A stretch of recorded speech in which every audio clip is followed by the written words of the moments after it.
Hi guys, Man United Agenda, 8:30. I'm joined by Pat and Paddy, and we're talking about all the news, breaking news you might have heard today, and a little bit on last night's game as well. So thanks for tuning in. Press the like and subscribe button.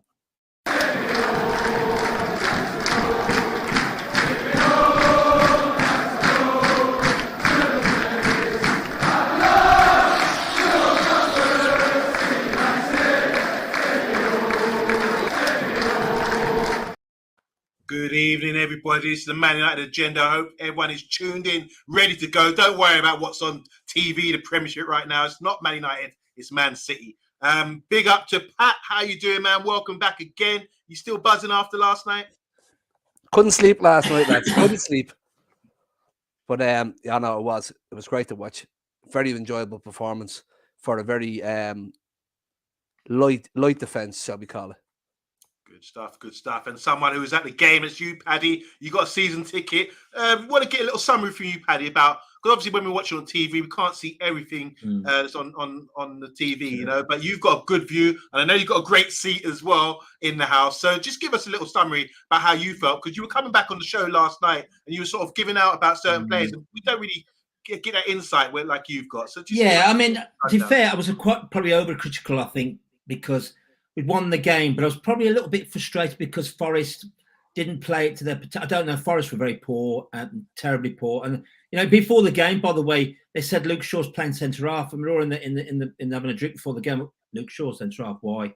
Or a bit of a panic, really. But in the end, he had an easy game because Forest didn't press. They didn't really. They didn't battle us. They weren't. They were just poor. And I was so annoyed with Forest. I think that was the frustration coming out last night, but. What I could see, and another plus point, was Casemiro. Oh, my God. And you know, lads, I don't usually give plaudits very easily. Seriously, but I've never seen a player like that. I was so chuffed. I was just, blown away by him. So, yeah, it was great to see him there. And I know you lads were fawning over Marcus Rashford, and I think he's in a great form of his career. I saw him catch that goal straight. He knew where he was going. Even before he got the ball, I think he knew he was just going to swipe it straight in. Brilliant. How fast did he look, Paddy? Pardon? So how fast did Rashford look? Quick. His touch, quick, every move, pass and move, quick passing. Even in those conditions, as you know, lads, that was a carpet drenched in rain. I knew that because I got drenched all the way up there and back again.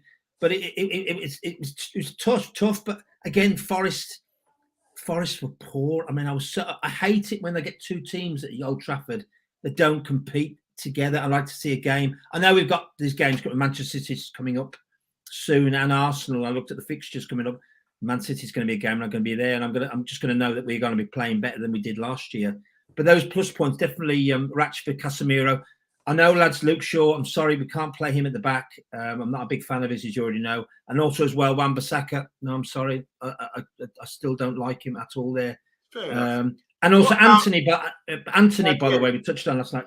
I said, I commented, I was talking in the stands to someone, and someone came back and said, oh, yeah, but he's playing on the other side. And I went, did he come over? And I went, it's just, as Pat mentioned last night, his final ball. And I don't know what it was too, do you know my worrying last night? I was watching some of his balls. He's been too predictable. And in the Premier League, I remember a comment from Rennie Mullerstein this week talking about predictability in the Premier League. People can suss you out very quickly. So I thought Anthony's got to step it up a little bit. But then again, lads, we won the game, committed, and I wanted 3 points because I want top four. I do. So it's great. All right. So to everybody in the chat, you know what, lads, it was a great game, but I've just got a few things. As you know, I'm very critical of the team, regardless if they win or lose. So there you go. Well, big up to you, Paddy. Just quickly, one more thing, Paddy, before you go on. What is it? Do you think Casemiro is starting to find his feet in the Premiership? Because first few games I covered with him, he was sort of being munched a little bit and really wasn't up to pace. What do you see like on the pitch? Is he really covering a lot of ground and reading the game? Yeah, I think you're right. I think when he started, I mean, an MUFC old school, what have we bought here? You know, Casemiro, I was a bit annoyed. I think give him time. He has now established himself in that. He's loving the blade of grass at Old Trafford now, I could see. And he went in for a fly. I don't know, you lads, you watch up on TV. He went in for a flying tackle. Oh my God! And the crowd loved it because he went. That was in the Forest half at about the 18th minute, Paddy, and he won that ball back. And I'm telling you, I jumped off the chair, let alone using the stand. Exactly, and you think fantastic. And he's covering every. So we've now got a CDM that we've wanted for such a long time. I know there's De Jong, but I think we've forgotten about him now. We can move on from him. So Casemiro and all that midfield, Ericsson, as you know, was your favourite player, was brilliant last night. I said to the bloke next to me, class, isn't he? He went, yeah, Paddy's class. He is class. So all that midfield is sorted now. I think some of the other positions need to come on good and we can raise the bar of quality, as I always talk about to you lads. You just passed the baton to me because that was a good pass on. I do think we will be talking about other positions, what we need today. Want to say hi to Brush. It's got popcorn out. Brush, I know I was going to check out your show. You done a show earlier talking about the game. I want to see your insight as well into what you felt about the game. Because really respect you. Same with Matthew Bassett. He's saying good evening. All the way from Brum. Saying big up to everyone in the chat. And we've got Bobby K as well. How you doing, Bobby, man? Big up to you. And also Tyrone Williams. And condolences to the family. Tyrone, really sorry to hear the news. Rebel saying, evening lads, Omundi and the 2Ps breaking out. New Blues final. Yeah, we were playing. Paddy was dancing to my music, my intro music in the background before we started. We are sponsored by GNS, and we're so familiar with it now. We don't even need to put the logo up because Pat is going to read it off from the top of his head. So GMS, we are sponsored by Global Mapping Surveys, which offer a wide range of services such as 3D laser scanning, topographical surveys, and the link is in the description below. Brilliant. All right, here we go, guys. Here we go. We're going to come on to a few things. Let me just give you an idea of where we're going with the show tonight. We're going to talk about Jonathan David. Then we're going to talk about other striker options as well and loan moves because due to the finances, we might be restricted. So that's where the shape of the show tonight. We started with Jonathan David. Obviously, he played in the World Cup for Canada. He plays for Lille, and he's been one of our targets for a recent period of time now. But coming up to the January transfer window, I'm going to read you out a quote from Jonathan David. As you know, he's 22-year-old for Canadian striker. This season, he's played 15 games, he scored 9 goals, got 3 assists. And he says, talking about the Premier League, he said he's keen to move to the Premier League. So he's come out and said that.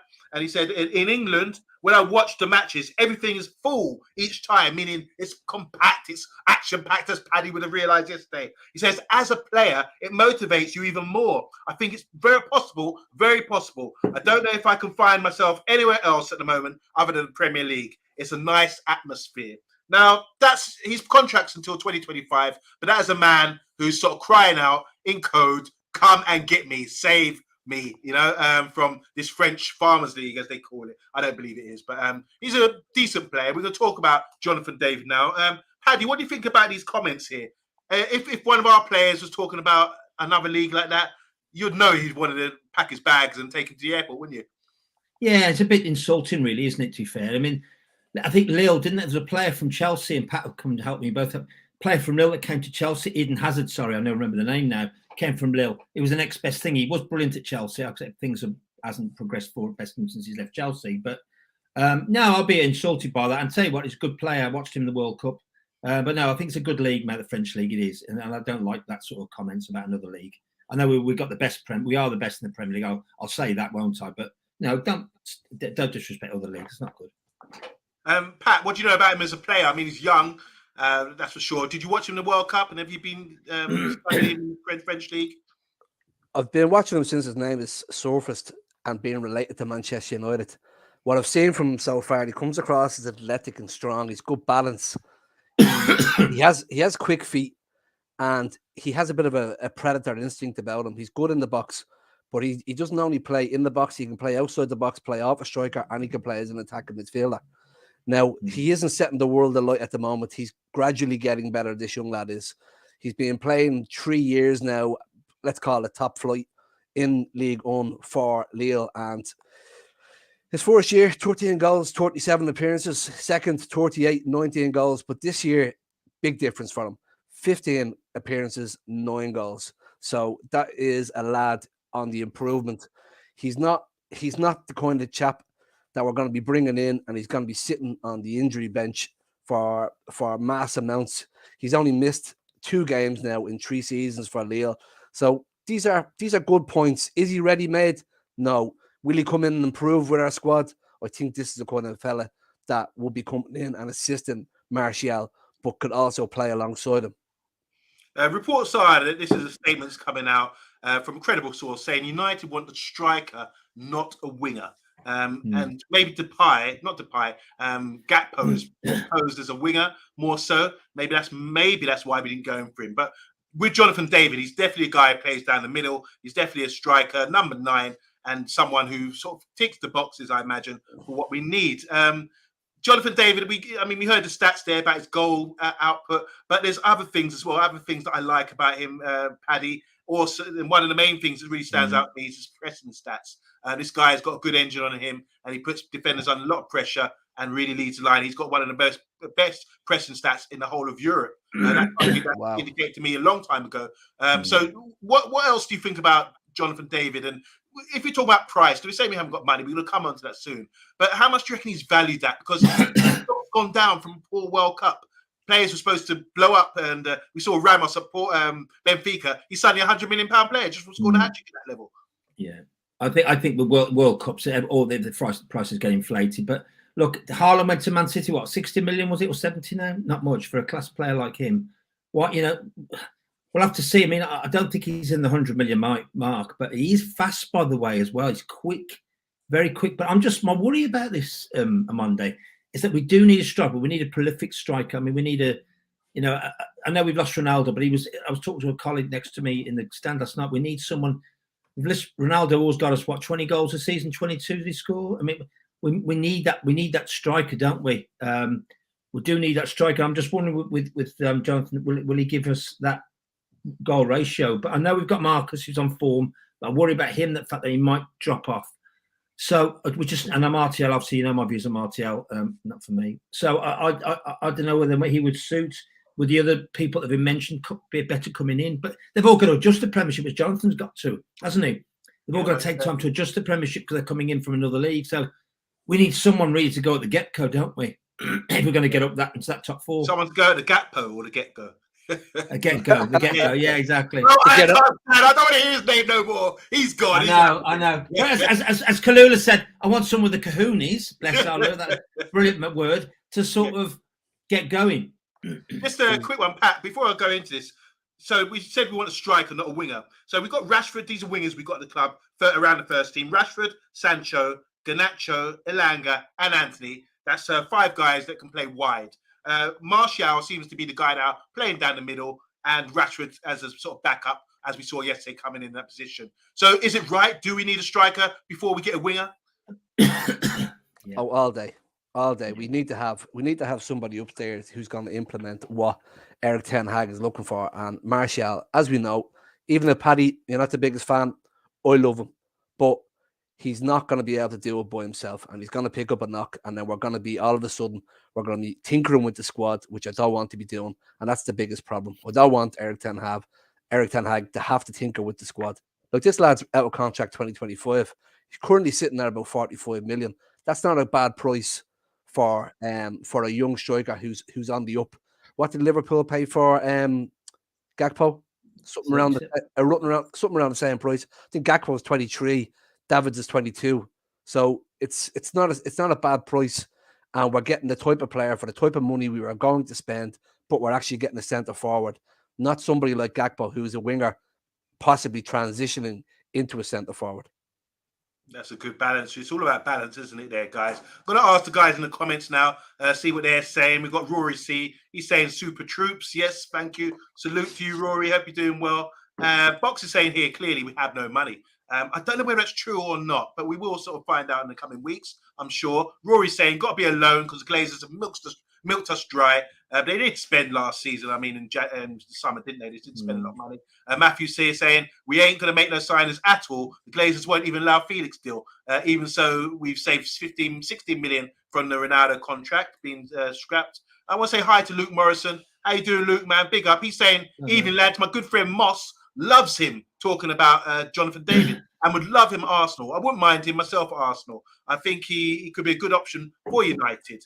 That's Jonathan David. So he's obviously a player that's not known about. People do know about this guy. 100 million overdraft, 24 to 26 million in cash reserves, says Matthew Bassett. Emma Kay saying, considering the good Ten Hag has this team done this season with the players, we were totally written off last season. I think it's a fine idea to get a player that's not ready-made to develop. Quite good possibly. point, Emma. Boxer talk about loans, Igalo. Yeah, I'm not going to lie, that did pop into my mind as well at one stage, just for the crack. Did you enjoy Igalo? I loved Odie and Igalo. Oh, really? I love the song as well. But anyways, look, he came in and he done the job, but I'd like to see better. Matthew Bassett saying we couldn't afford Gakpo, so I think they laid down 30 million, and then there was add-ons, wasn't there? They sort of broke up the deal. Yeah, the 50. Then. So it's 50. Okay, and PSV definitely needed the money. Boxer saying we need a top-class centre forward. Wait until the summer to buy one. That's a good choice there. Good patience. And Matthew Bassett again saying we need new owners before anything under the Glazers. We ain't signing SHIT. UK Strange, how you doing? Says we need 2 strikers to compete with the top 4. Good, quite possibly, yeah. 37 million gap post, says Matthew. Thank you. Bassett, talked to Bassett from Emma saying PSV wanted to pay the full. We'll probably pay in installments. And Zoe Media House is here, guys. Check her out. And they want the bulk of the fee up front, says Matthew, and early on so they can replace him. Box is saying we spent 95 million euros on Anthony, 70 million euros on Casemiro, 15 million euros on Martinez. Sorry, that would be Malacia, and 57 million on Martinez. Zodia saying if we're looking for a striker, why don't we get Song Ming Hung? I don't know about him. He's a Spurs man. And Tyrone, he's saying I think Man United will willing to do a loan move for Felix. Atletico do not want to give up United want to give United a buy option. So it probably won't happen. He's saying that ties into our next one. And finally, Emma's saying here they need the full payment up front because they need to pay off some debts. Anything in response to those comments there, guys? Before we kind of go on to the other ones like João Felix, it kind of ties into the next striker options we were going to speak about. And anyway, like I know it's trending at the moment and it's going around that Manchester United can't afford João Felix. Look, guys, I want to pour cold water on this fella now. The more I delve into it, I'm not really interested in him. Okay, he has all the flair. He's came with the big price tag, but if you look into him, the 2019-2020 season, he missed 13 games. The 2021 season, 7 games. 21-22 season, 13 games. Is this really what Manchester United need at the moment when Erik ten Hag is trying to build a squad up of young, hungry players who are not going to be in and out of the squad when we've just got rid of a couple of sick notes? Regardless of what's going on in the information, I just don't think United are interested. So Atletico are trying to flog Felix to Manchester United and not the other way around. Wow. That's an interesting point of view there. And you backed it up with evidence there about his injuries. I didn't know about that. Paddy, what do you know about Felix? We played against him recently, haven't we? I was there. Yeah, I was there at Atletico Madrid last season, actually, in the Champions League. We played at Old Trafford, and he was instrumental in getting one of the goals. But Pat said, you know what? He was the up-and-coming kid. This was the new kid on the block, can be taking over the mantle of Ronaldo. And he hasn't. And I always wondered, he was with Simeone at Atletico Madrid, whether he was going to be bringing him on. He could be going with Real Madrid. It seems to have been. It's gone off. Even in the World Cup, we didn't set the world alight, did he? And I think, well, this ain't going to happen. And then what they're passing him around to every club. You could how embarrassing is that? Do you want him? Do you want him? Do you want him? We'll pay this, and it's like embarrassing. And we don't want someone who's just been passed around. No one really wants him. You can go to. So we don't need he's a winger, isn't he? We've got enough wingers anyway. He's not a winger. Is he? He plays like a winger at the time. He does. And he drifts in and out. You fair down, but it's not. I don't think it's what we want. And I think it's right. I don't know. And apparently we're being priced out of it anyway. From what I heard today, they're asking for stupid money at Atletico, and it seems it hasn't worked out with Simeone, has it? So I think his career's starting to drift a bit like the French player that was at Atletico has gone back there, didn't he? Griezmann. What's his name? Griezmann. That's he hadn't really progressed. I don't think. He hasn't really set the world alight. Yeah, interesting, isn't it? There's some player who was bought for a record fee for Atletico from Benfica for over 100 million. Now they're trying to get rid of him on loan, and with those injury stats, and I've heard some rumours that he wasn't getting on with Diego Simeone, who's a taskmaster, isn't he? In training, he's real well drilled. and he likes discipline as well. So there are question marks, as you two rightly raised, about his performance and his professionalism. That's for sure. So that would be a low move, quite possibly. But I think apparently reports are Man United are turning it down because it's £8 million. It's a bit too much for us. And people complain, but we just got rid of Ronaldo. There should be a budget there for the amount of money Ronaldo is on. But it seems like it's not happening. But I'm sure we've got a list. Going down the list now, we'll talk about someone else also at Atletico Madrid. It was mentioned today about Morata. Now, Morata spent 2 years at Chelsea. He scored 24 goals in that time. Wasn't prolific and seemed as a bit of a flop at Chelsea. He's gone from Atletico Madrid to Real Madrid to Juve. He's done the rounds, hasn't he? There's a bit few cheeky rumours that he's doing it. There's some sort of clause where they can throw him in, he's a make weight sort of thing, and he's been abused like that. He hasn't really settled at one major club. What do you think of him as a player? Is that a possibility as a short-term loan move for Morata, Pat? Short-term loan move, I would take him. If we couldn't get anybody else, I would say yes. He has a great international record, but unfortunately, his club record is not as good as his international record. If he's coming to Manchester United, is he going to be happy to play second fiddle to Martial? If he's willing, yes, I'd take him as a loan move, but it would only be a loan move until we can get somebody else. Because as the lads were saying, as the guys were saying in the commentary around, we do need two strikers. So it wouldn't be such a bad deal to get someone like Morata in on the short term, but he wouldn't be what I'd be looking for long term if we're going to improve the squad. I'd rather splash the cash on someone like a young Jonathan David. Interesting that. Paddy, so he scored like 5 goals in 20 games, all in the La Liga, and he's also got 3 goals in 4 games for Spain in the World Cup. Does he attract you at all? No, not at all. I don't think Morata's the truth. We're going. I mean, there is this thing about we're going for loan deals now because there's no money about, and now we're looking around for people like Morata and loan deals. No, it's not going to work. And Pat just said there, I'm probably correct. He's right, to be fair, because he's not going to move some of the players out there. Even though I'm not a big fan of Martial, as Pat said. I don't know whether even Ratchford is doing well enough there. I don't think Morata's the answer, and I don't think it's going to happen anyway. I think it's just talk, as you say. It's not going to happen. I don't want to go in the bargain basement. I can't stand it, So, couple of comments here, guys. Don't know what you think about this. Box is saying we should get Mitrovic offered to fill him 30 million. What do you think about that? I'd take Mitrovic. I just don't think Fulham will let him go. It would have to be a hefty price. Paddy, Mitrovic? No, I don't know. But I mean, has he done it? How many goals he scored in the Premiership? I always think that he does it well and what plays this well. Season he's doing it. This season. Yeah. I'm unsure of him again on Monday. Got instinct. Emma again, Jumana said Dutch media want payment in full. Old Trafford is Felix's preferred destination, says Matthew Bassett. That's interesting. Timo Werner, he's gone back to Germany. He's an option for Zoe. Not for me. I've seen enough of him at Chelsea. I wasn't impressed. Rory saying no way for himself, Mitrovic, and his contract runs out in 2026. Matthew Bassett is replying to Emma saying, I'm only going off what Fabrizio Romano, another credible journalist, has reported. So that's his backup there. In fairness to Mitrovic, he's 13 games, 10 goals. That's a nice record.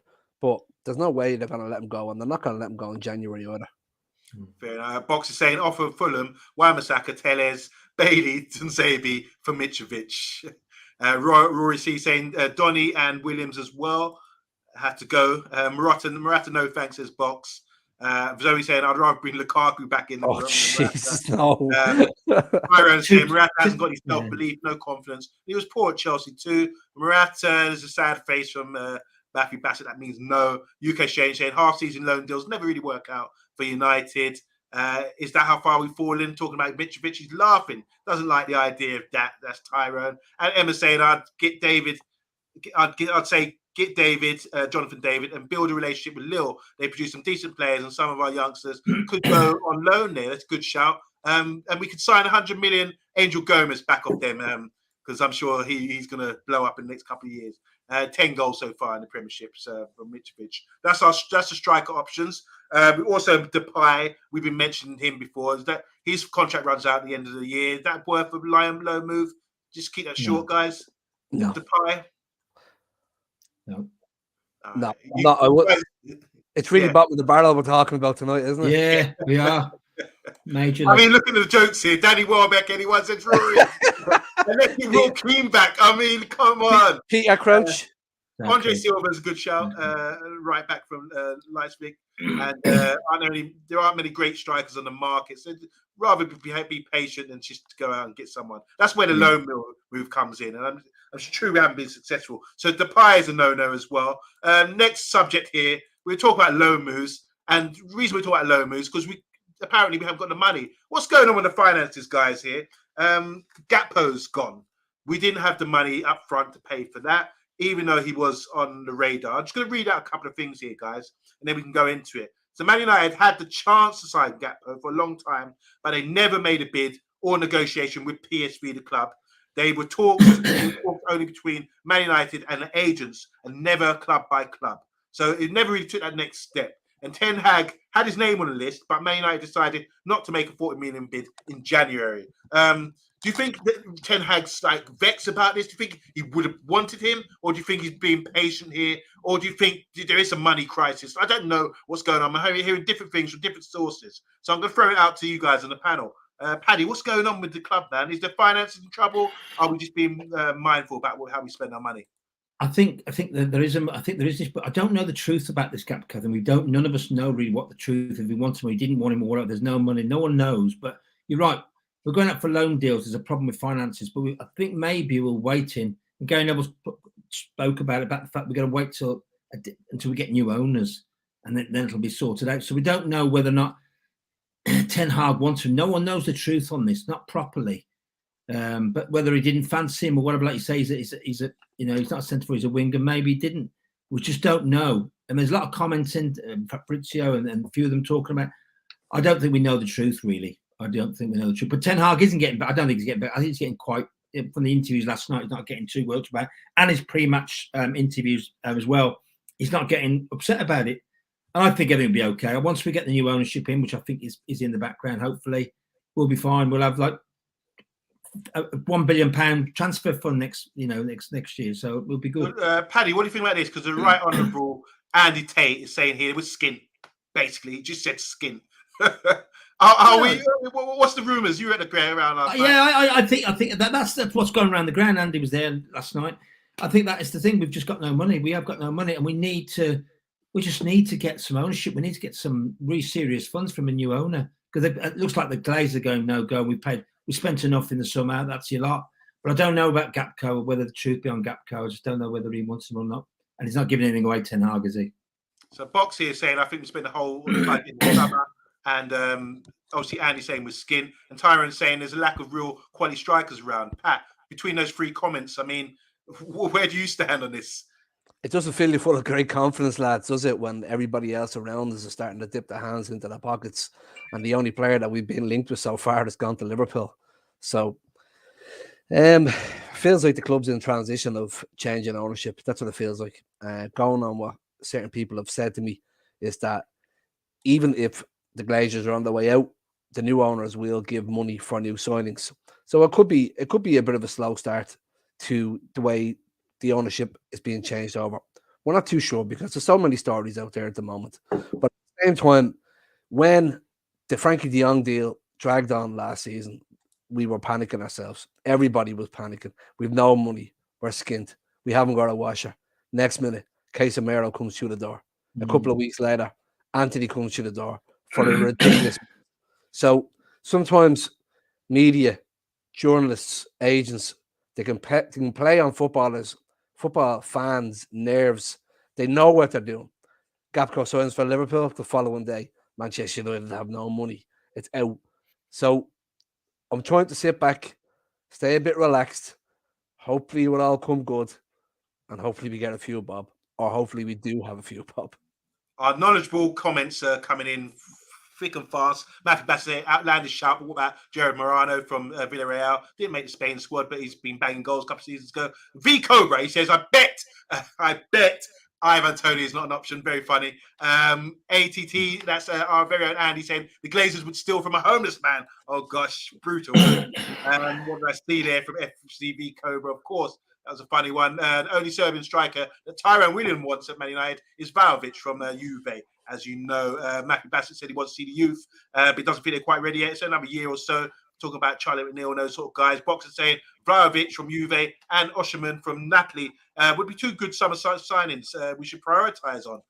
If we get Championship football, hopefully. I'd like Tony, just for the joke, says Emma K. Zoe saying only forward. That makes sense is João Felix. I can't see where there's another forward. Maybe Dembele. That's from Leon. That was it. He used to play for Celtic, didn't he? Just going to go through the last few comments before we sign out. Rory saying if Juve get relegated, there will be a fire sale. Our best transfer would be getting the Glazers out ASAP. I agree with that. Big up there. Andy saying certain board members need to be removed as well. Steve saying big up. So we're saying Karim Adeyemi, he's just been signed, hasn't he? Just started signing the season for Red Bull. Saying would have suited United a couple of seasons ago, but United looked at other options. He's a young up-and-coming striker. PRBS, the journalist who wants to be in bed with the club. So we get a lot of insight here about what's really going on. Box saying crazy money, Matthew, but that's football now. Yeah, there you go. So, and Luke again is saying, so you guys are quite confident someone will offer the Glazers what they want. Apparently, they're saying that in the first quarter, the financial quarter, there'll be some moves made. Maybe there's someone from Middle East forming something. I'm sure there's a lot of stuff going on in the background, in the dark, that hasn't come to light. Well, Amanda, there was a protest at the club again last night, so the pressure's on. So they've got to, the pressure's still being applied, thank goodness. Good, guys. 14 in the comments. Make sure you press the like button. So, yeah, we just discussed today about Jonathan David, striker options, and a bit about the finances as well. If you guys hear anything or know any more, got any leads, send them through because it's changing every day, isn't it? 1 minute we're skint, then there's deals going on in the background. Then we're going to sign Jonathan David. Where's the money coming from? Who knows? And then we're getting turned down for loans. It's confusing out here. But Paddy, any last words before we go out? No, I'm looking forward to the Wolves game coming up on New Year's Eve, and then the big games are coming after that. So I'm looking forward to City and Man City and Arsenal. They're going to test for us. I'm looking for the tests. Yeah. See how far we've come. Yeah. And Pat, are you excited about the fixtures coming up? Games, aren't they? Yeah, we have a great show on tomorrow night. Now we've Gully on from the Wolves Fancast. He's coming on. He speaks a lot of technical about Wolves. He's going to give us a good insight on who we're playing, what we're playing, and then we'll be able to understand the team which will be in front of us now on New Year's. It's a New Year's Day, the 31st, isn't it? Yeah, yeah, 5:30. Yeah. So I'm looking forward to that. It's funny, you lose track of time, don't you, with this Christmas period? Yeah. I don't even know what day it is at the moment. It's all over the place. But yeah, let's bring on the football. That's what we need. That'll make us merry again. Anyway, guys, we're signing out. Don't forget, that said, we'll be back tomorrow at 8:30, and we're talking about all things Wolves, our next opponents, our next victims, hopefully. From Paddy, from Pat, and from myself, good night.